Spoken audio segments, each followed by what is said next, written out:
This channel does not promote or promotion any illegal activities. All content provided by this channel is meant only for educational purpose only.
দাদা, আজ সকালবেলায় প্রাক্তন মুখ্যমন্ত্রী বুদ্ধদেব ভট্টাচার্যের জীবনাবসান, সব রাজনৈতিক মহল সহ আজকে শোকস্তব্ধ প্রাক্তন মুখ্যমন্ত্রীর এই প্রয়াণে কি বলবেন? আমাদের পার্টি জীবনে অত্যন্ত দুঃখের একটা দিন। বুদ্ধদেব ভট্টাচার্য শুধুমাত্র প্রাক্তন মুখ্যমন্ত্রী নন, তিনি একটা যুব সমাজের আইকন। যুব আন্দোলনের মধ্যে দিয়ে আমাদের পার্টিতে শক্তিশালী করার যে পরিকল্পনা, সেই পরিকল্পনার অন্যতম কাণ্ডারি হচ্ছেন কমরেড বুদ্ধদেব ভট্টাচার্য। পশ্চিমবাংলার যুব সমাজকে সংগঠিত করার ক্ষেত্রে তার অবদান পশ্চিমবাংলার যুব সমাজ কখনো ভুলতে পারবে না। ডিওয়াইএফ, ভারতের গণতান্ত্রিক যুব ফেডারেশন প্রতিষ্ঠাতা সম্পাদক কমরেড বুদ্ধদেব ভট্টাচার্য।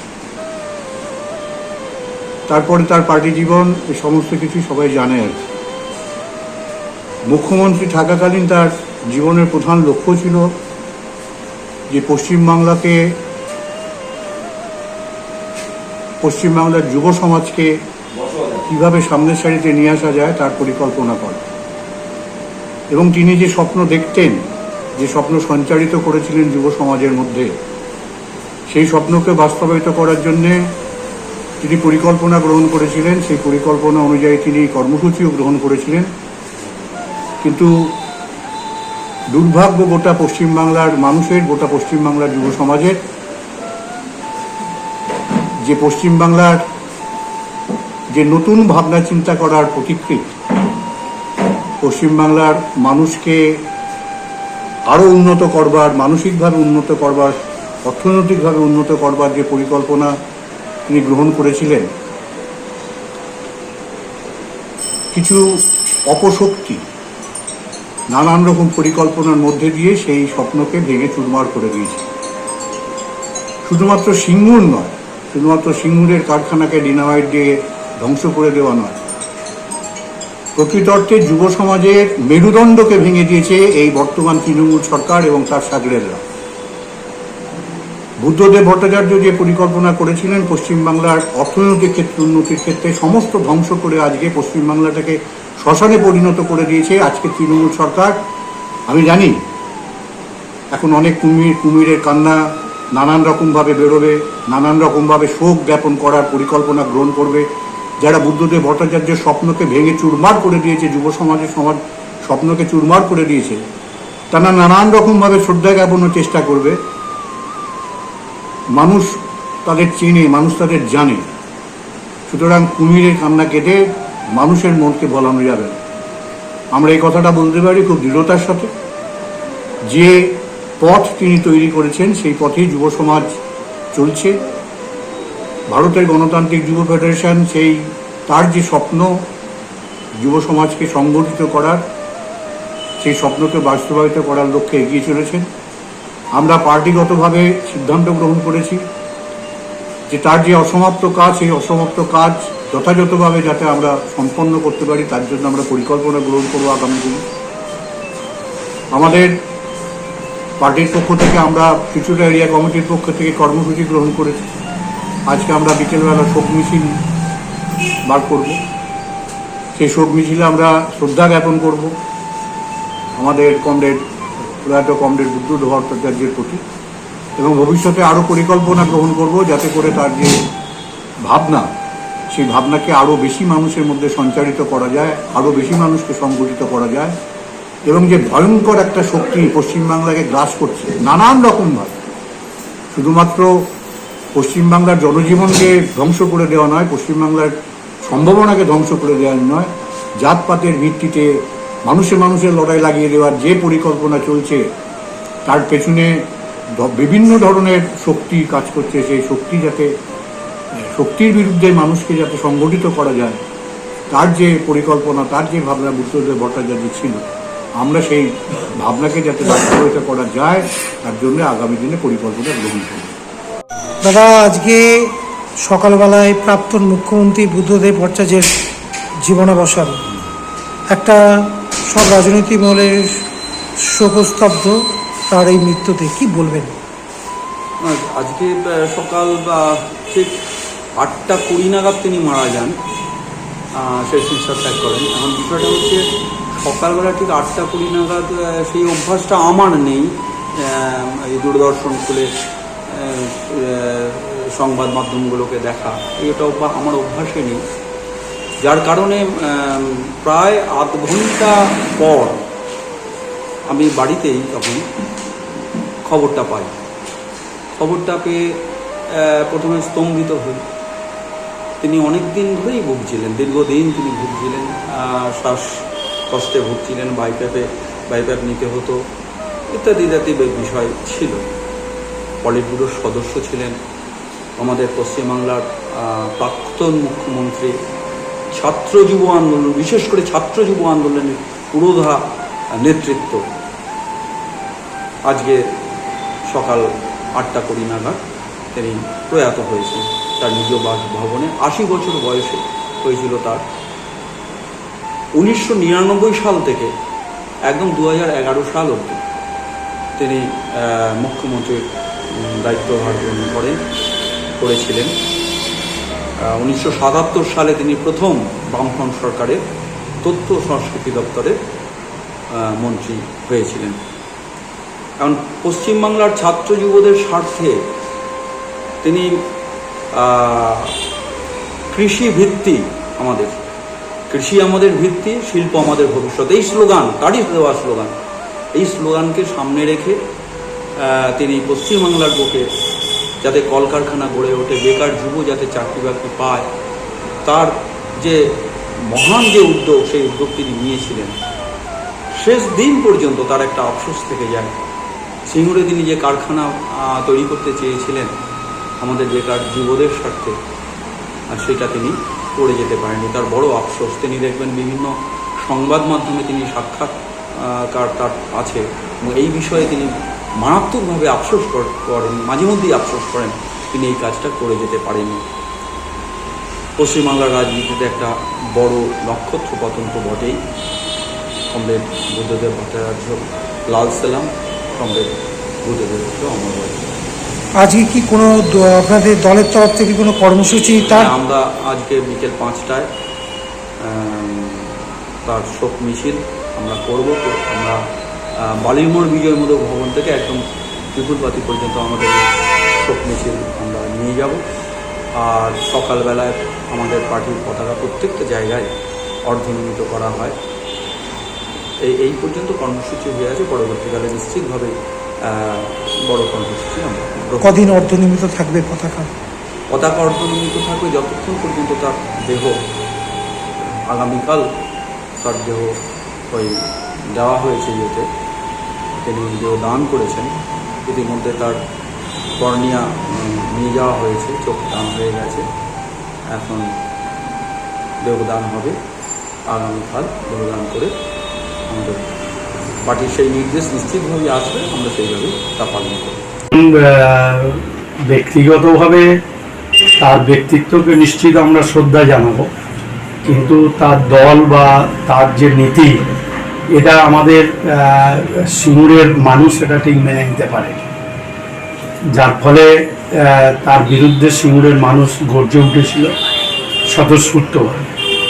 স্বাভাবিক কারণেই সেটা একটা ইতিহাস। তবে এটা ঠিক যে তার দল, তিনি ব্যক্তি হিসাবে হয়তো ভালো, কিন্তু তার দল তাকে যেভাবে পরিচালনা করেছে তাতে নিশ্চিতভাবে তার ব্যক্তিগত ইমেজে ক্ষতি হয়েছে, সেটা সিঙ্গুরের মানুষ, সারা রাজ্যের মানুষের কাছে। তাই ব্যক্তিগতভাবে তার ব্যক্তিত্ব এবং তার রাজপাট চালনা করার যে কৌশল পদ্ধতি, নিশ্চিতভাবে আমরা শ্রদ্ধা জানাবো, কিন্তু তিনি যে নীতি নিয়ে সিঙ্গুরের মানুষের আঘাত করেছেন, আমরা যতদিন বাঁচব সেটা বিরোধিতাই করে যাব। এই প্রসঙ্গে আপনার অ্যাকচুয়ালি খুব দুঃখজনক ঘটনা। উনি অনেকদিন ভুগছিলেন। আমাদের রাজ্যের মুখ্যমন্ত্রী ওনার চিকিৎসার জন্য বারবার গেছেন। একটা ভালো মানুষের মৃত্যু হলো। রাজনৈতিক অনেক মানুষের মৃত্যু হয়, কিন্তু আমরা যারা দক্ষিণপন্থী দল করি বলছি আমাদের কাছে একটা মানে ভালো ব্যক্তিত্ব জানতাম। কারণ ওনার আমলে রাজ্যের মুখ্যমন্ত্রী তখন আমাদের হুগলি জেলায় প্রচুর সন্ত্রাস হতো এবং রোজই খানাকুল, গোঘাট ঠোকার সমস্ত জায়গাতে ঘর ছাড়া ছিল। আমি একটা টাইম এখানে প্রায় 2000 লোককে মমতা ব্যানার্জির নির্দেশে এখানে আশ্রয় দিয়েছিলাম। তাদের খাওয়া দাওয়া পথ থেকে শুরু করে সব কিছু করা হয়েছিল। এই যুদ্ধশ্রী দলুইকে যেভাবে খুন করা হয়েছিল খানাকুলে, তারপরে ওনাকে আমি একটা চিঠি পাঠিয়েছিলাম রাজ্যের মুখ্যমন্ত্রী হিসাবে। উনি চিঠি উত্তরবঙ্গে দিয়েছিলেন যে ব্যাপারটা আমরা দেখছি। তারপরে উনি হুগলির এসপিকে ফোনও করেন এবং অনেকটাই ওনার থেকে আমরা হেল্প পেয়েছিলাম সেই সময়। কিন্তু সন্ত্রাস তো বন্ধ হয়নি। কিন্তু আমি এই কথা বলবো যে রাজনৈতিক জগতে একটা ভালো মানুষের মৃত্যু হলো, একটা রাজনৈতিক নক্ষত্রের মৃত্যু হলো। আর ওনাকে আমি এবং অনেক মানুষ তো আছে যে ব্যক্তিগতভাবে শ্রদ্ধা করি, বিধানচন্দ্র রায়, এবং এই কথা বলবো যে তার আগে যিনি মুখ্যমন্ত্রী, তার থেকে উনি ওনার আদর্শ পদক্ষেপ কিছু ছিল যে সেই টাইমে উনি অনেকটা কন্ট্রোল করতে চেয়েছিলেন মার্ক্সবাদী কমিউনিস্ট পার্টির সন্ত্রাস, কিন্তু দুঃখের বিষয় সেটা তিনি পারেননি। কারণ এলসি থেকে শুরু করে জেলার যারা সেক্রেটারি, তাদের হস্তক্ষেপ অনেক এমপি হয়েছে, মানে যাদের জন্য উনি সবটাই ঠিক পদক্ষেপ নিতে চেয়েছিলেন, কিন্তু এটা কার্যকরী আমি মনে করি। ওনার মৃত্যুতে একটা আমি বলবো পশ্চিমবাংলার ক্ষতি হল। আর ঈশ্বর আল্লাহ কোথায় আছে আমি জানি না, ঈশ্বরের কাছে প্রার্থনা করবো যে এই ব্যক্তিত্বের যেন আমার জন্ম, এই আদর্শের যেন আমার জন্ম। বুদ্ধদেব ভট্টাচার্য মৃত্যুতে আমরা গভীরভাবে তাকে শ্রদ্ধা জানাই। ঈশ্বর আল্লাহ তিনি যেখানে থাকুক, সুস্থ থাকুক, ভালো থাকুক। আর পশ্চিমবাংলায় এরকম ব্যক্তিত্বের প্রয়োজন আছে রাজনৈতিক। উনি যখন মুখ্যমন্ত্রী ছিলেন, আপনি তখন তো বিরোধী দলে ছিলেন, আপনি ওনার সবসময় বিরোধিতা করেছেন, কিন্তু ওই সময়ই তো বাংলা কারখানার হস্তান্তর হয়েছিল এবং ওনার নেতৃত্বে আবার রিজার্ভের হাতে তুলে দেওয়া হয়েছিল। এই প্রসঙ্গটা মানে এই ঘটনাটা পুরোটাই আপনি। আমি একটা কথা বলি, অ্যাকচুয়ালি ছাবাড়িয়ার টাইম থেকে, মানে জ্যোতি বসুর টাইম থেকে না হয়েছে। পরবর্তীকালে তিনি মুখ্যমন্ত্রী হয়েছেন, রাজ্যের মুখ্যমন্ত্রী হিসাবে তিনি আমার কাছে যে তদন্ত আমরা আন্দোলন করেছি ডানলপ দিয়ে, তখন ডানলপের শ্রমিকদের আমরা খাইয়েছি দিদির নির্দেশে, এবং মমতা ব্যানার্জি এসেছিলেন, পরবর্তীকালে এটাকে অধিগ্রহণ করার চেষ্টা করেছেন, তারপরেও রুইয়ারা কেস করেছে। ওনার পদক্ষেপ ভালো ছিল, উনি চেষ্টা করেছেন, কিন্তু সাকসেস হয়নি, চেষ্টা করেছেন। আমরা ভালো মানুষকে হারাবো। দাদা, আজ সকালবেলায় প্রাক্তন মুখ্যমন্ত্রী বুদ্ধদেব ভট্টাচার্যের জীবনাবসান, সব রাজনৈতিক মহলে আজকে শোকের ছায়া, কি বলবেন? বাংলায় রাজনৈতিক নক্ষত্রের পতন। অনেক বড় রাজনীতিবিদ ছিলেন এবং শুধু বাংলা নয়, ভারতবর্ষের কমিউনিস্ট আন্দোলনেরও একসময় নেতৃত্ব দিতেন। তার প্রয়াণে বাংলার তো ক্ষতি হলো ভারতবর্ষের পুরাতন রাজনৈতিক দর্শনে যারা বিশ্বাস করেন তাদের অন্যতম নায়কে। তার আত্মার শান্তি কামনা করি এবং তার পরিবারবর্গের সুখ ও সমৃদ্ধি কামনা করি। প্রাক্তন মুখ্যমন্ত্রী বুদ্ধদেব ভট্টাচার্যের প্রয়াণ হয়েছে, আপনারা প্রতিক্রিয়া জানতে চাইছেন। প্রথম কথা বলে ওনার আত্মার শান্তি কামনা করি। দ্বিতীয় প্রশ্ন হচ্ছে, আমার প্রতিক্রিয়া যদি জানতে চান, ব্যক্তিগতভাবে উপলব্ধি, ওনার সাদা পাঞ্জাবিটাতে সারা জীবন চেষ্টা করে ওকে কালো দাগ লাগিয়ে দিতে পারেনি। আর তৃতীয় কথাটা আপনাদের সামনে বলি, ওনাকে ব্যক্তিগত জীবনে কখনো উদ্যোগ নিয়ে নিজের সম্পর্কে সততার প্রতীক বলে প্রচার করতেও হয় না। এর থেকে বেশি কিছু কথা বলার প্রয়োজন আছে বলে আমি মনে করি। আমাদের ছেড়ে চলে গেলেন বুদ্ধদেব ভট্টাচার্য মহাশয়, প্রাক্তন মুখ্যমন্ত্রী, আমাদের রাজ্যের। দীর্ঘদিন অসুস্থ ছিলেন, আজ তিনি পরলোক গমন করেছেন। আমরা হুগলি সাংগঠনিক জেলার পক্ষ থেকে